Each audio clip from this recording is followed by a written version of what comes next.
Voilà, bon, avec nous, nous avons Blanche qui va nous représenter au prochain concours Eurovision de la chanson. Elle est parmi nous ici à Malines, au Via Via. Tout à l'heure, nous allons donner nos points à toutes les chansons participantes. Et maintenant, nous avons tout de suite un meet and greet avec tous les membres de notre club. Et elle va nous faire un petit interview. Un grand merci déjà pour ça, Blanche. Vous avez participé à plusieurs prix Partis à Londres, Tel Aviv, Madrid. Comment avez-vous vécu cela? C'était très amusant. Je m'attendais pas du tout à ça. Je savais pas à quoi m'attendre en fait. Et il y avait vraiment beaucoup de monde au 3.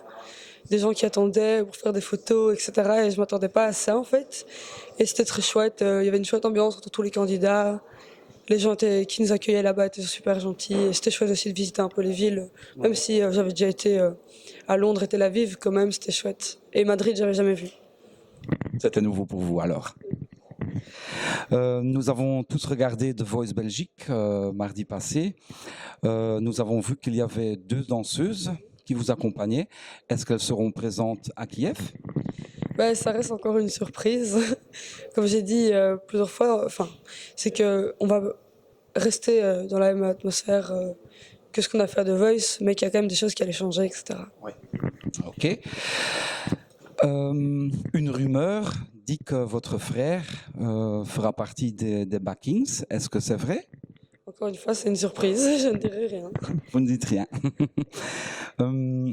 Durant votre performance dans The Voice, vous avez chanté le dernier refrain dans un ton plus haut. Est-ce que vous allez faire ça aussi à Kiev ou c'est aussi une surprise? C'est aussi une surprise, mais si. Est-ce que vous avez aimé? C'était très bien, avec le ton plus élevé. Et j'ai lu que beaucoup de gens appréciaient. Ok, je note que ça plaît alors. Voilà. Le staging est secret, on le sait. Vous dites que l'idée du clip sera pris comme staging. Est-ce qu'il n'y a pas un petit tuyau, un petit indice que vous pouvez nous donner? On peut un peu. Oui, on peut. Par exemple, mais c'est vraiment, ça reste dans la même atmosphère au niveau des couleurs un peu, au niveau des couleurs qu'il y a dans le clip, au niveau aussi des éléments principaux qu'on voit dans le clip. On peut vraiment s'inspirer du clip. Donc ce sera sombre avec des lumières, des lignes de lumière ou... Des choses comme ça. Ok.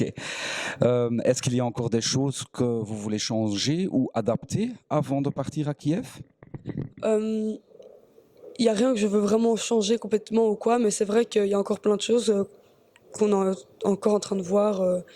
Il y a un tas de choses qu'on est en train encore de se décider, etc. C'est pas qu'on sait pas ce qu'on va faire, mais juste qu'on regarde s'il n'y aurait pas moyen d'encore améliorer ou s'il n'y a pas des trucs qu'il faudrait peut-être enlever ou quoi. Je pense que jusqu'à la veille, on va peut-être pouvoir changer des trucs pour être sûr d'avoir le truc le plus parfait. Ça sert à rien de se dire ok, c'est bon, on fait ça, c'est bloqué, on change plus rien. Il faut aussi essayer de voir. On entend aussi ce que les gens disent, les avis, soit du public, des gens plus professionnels. Et faut pas se bloquer. Voilà, faut rester ouvert aux autres choses, quoi. Donc... C'est ça, c'est ça. Prochaine question. Vous avez beaucoup de gens en Flandre qui vous aiment bien. Vous avez aussi beaucoup d'attention médiatique en Flandre. Est-ce que vous aviez entendu cela? Comment que j'avais de l'attention médiatique? Oui. Je le vois vu que déjà j'ai été invitée sur plusieurs radios flamandes et que j'ai vu que les commentaires étaient super. D'ailleurs, les commentaires sont beaucoup plus positifs en Flandre sur moi que dans la partie francophone. C'est pas grave. C'est bizarre, comment ça se fait? Je sais pas, mais c'est vrai que les lives acoustiques que j'ai fait en fait ont beaucoup plu et comme je les avais fait en Flandre, c'est à ce moment-là qu'il y a eu beaucoup de commentaires positifs. Mais tant mieux, enfin c'est génial parce que c'est vrai qu'il y a toujours un peu une barrière entre le côté francophone et le côté flamand. C'est vrai qu'en musique aussi, souvent ça reste aussi chacun de son côté. Et là, j'ai vraiment franchi la barrière. Du coup, en pouvant être des deux côtés, donc ça, je suis vraiment contente, quoi. Ok. Votre clip a déjà été regardé plus de 2,5 millions de fois. Vous vous trouvez 17e dans l'Ultra Top en Flandre, 9e en Wallonie. Est-ce que City Lights il y aura un release à l'étranger? Comment ça? Est-ce qu'il y aura un single qui va sortir en Belgique? Pour l'instant, il n'est pas sorti. Je ne sais pas s'il y en a un qui va sortir. Et est-ce qu'il va sortir à l'étranger aussi? Mais il est déjà sorti à l'étranger, je veux dire, il est sur Spotify Oui, par oui, exemple, il est oui. disponible à l'étranger, sur iTunes il est disponible à l'étranger, le clip est disponible à l'étranger. Mais vous n'allez pas faire de single? C'est mon single City Lights. Oui, oui, oui. Oui, mais il est seulement sur Spotify et tout ça. Mais est-ce que vous allez vraiment en faire le single à vendre dans les magasins? Vous voulez dire en CD, etc. Oui, c'est ça. Ben, je pense que c'est pas nécessaire, je veux dire, on est dans une époque où alors c'est facile, sur internet c'est facile. Donc pour un titre, je pense que c'est pas forcément, on doit pas le mettre en vente physique forcément. Maintenant, quand j'aurai plus de titres, alors oui, c'est chouette d'avoir un CD parce qu'alors faut écouter le CD, etc. Mais avoir juste un CD pour une chanson, alors qu'elle passe en radio de toute façon, donc c'est peut-être pas- C'est ça, c'est ça. À Kiev, il y aura beaucoup d'interviews, des répétitions, le tapis rouge. Est-ce que vous avez du stress? Comment allez-vous gérer ce stress? Bah oui, je stresse. Surtout pour les moments où je vais chanter en fait. C'est vraiment ça. Parce que les interviews, le tapis rouge, je trouve que c'est des trucs chouettes. Évidemment, la scène aussi, c'est chouette. Mais je veux dire, les interviews, j'en ai déjà fait plein. Je sais comment ça se passe. Je sais ce que je dois, enfin, je sais ce que je dois dire. Je dois pas dire des choses. Je veux dire, ça vient tout seul. Voilà. Il n'y a pas de bonne ou de mauvaise réponse ou quoi que ce soit. Alors que si, quand on chante, ça peut être faux, ça peut être raté. Je peux me rater.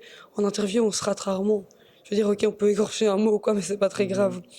Et bon, le tapis rouge, je pourrais aussi me tordre la cheville et m'écrouler, ce serait un peu gênant. Mais en général, je pense que ça va. Je me suis un peu entraînée ces derniers mois à marcher un peu en talons. Mais, alors, c'est même pas sûr que je mette des talons d'ailleurs. On va éviter les risques, de prendre des risques. Mais je stresse un peu. Mais pour tout ce qui est interview et le reste, ça va. Mais pour le show même, ça, je stresse. Il y a quand même beaucoup de pression parce que les gens en attendent beaucoup, quoi. Donc, Ok.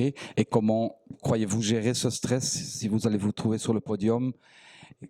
Qu'est-ce que ça va vous faire de vous trouver devant des milliers de personnes dans cette salle? ouais, ça va être bizarre. Déjà, je sais pas comment est-ce que je vais être vu que ça ne m'est jamais arrivé avant ça. Hmm. Je sais pas comment est-ce que je vais faire. Je vais bien respirer, je pense, avant. Vous laissez venir et voir ce qui se passe. Et puis le truc aussi, c'est qu'on est tellement bien préparé. Tout sera tellement bien préparé. Je sais ce que je dois faire. Enfin, quand on stresse, c'est souvent quand on n'est pas sûr de ce qu'on fait. Quand il y a des trucs où on sait que des fois on les rate et que du coup ça ne pourrait ne pas aller. Mais que si je monte sur scène en sachant que du début, que la première seconde jusqu'à la dernière seconde, je sais ce que je dois faire, à quel moment, je sais comment chanter, je pourrais être moins stressé en fait. C'est ça le truc. Ok.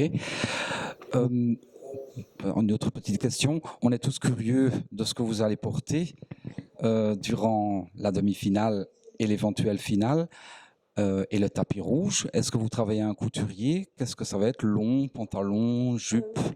On travaille avec une couturière qui s'appelle Johanne Ries, qui est une couturière belge.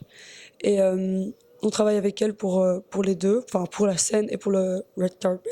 D'ailleurs, c'est une de ces tenues que je portais à The Voice aussi. Et ça fait partie de la mise en scène, donc ça reste une surprise. Mais on va dire que, allez, je trouve que c'est l'occasion de porter vraiment des jolis trucs et de pouvoir un peu sortir de ce qu'on porte tous les jours, quoi.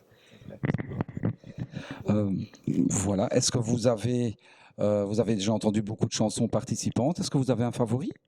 Oui, j'ai écouté quasi toutes les chansons. J'ai pas mal de favoris. J'aime beaucoup la Hongrie. J'aime beaucoup la Moldavie aussi. J'aime aussi la France. Il y en a vraiment beaucoup. La Bulgarie aussi, super chanson. Euh, et voilà, il y en a vraiment beaucoup. En fait, je réfléchis et je me dis, est-ce que c'est ma préférée? C'est pas ma préférée, mais je les aime toutes beaucoup, vraiment. Ok. Bien, un grand merci. On vous souhaite au nom de OGAE Belgium beaucoup de chance. On sera une quarantaine à Kiev pour vous supporter. Est-ce que vous voulez encore laisser un petit message pour les membres d'OGAE Belgium? Oui. Donc, j'espère que vous allez me soutenir, même si ce ne sera pas par des votes, mais par des messages, en étant devant votre télé le soir même, pour ça j'en doute pas. Et, enfin non, vous serez sur place en fait, mais voilà, de bien crier dans le public, que vous entendre que vous êtes là, et voilà, d'encourager aussi vos connaissances à l'étranger, de voter aussi, et voilà. J'espère surtout que vous aimez la chanson, et voilà. On adore, on adore. Un grand merci à vous.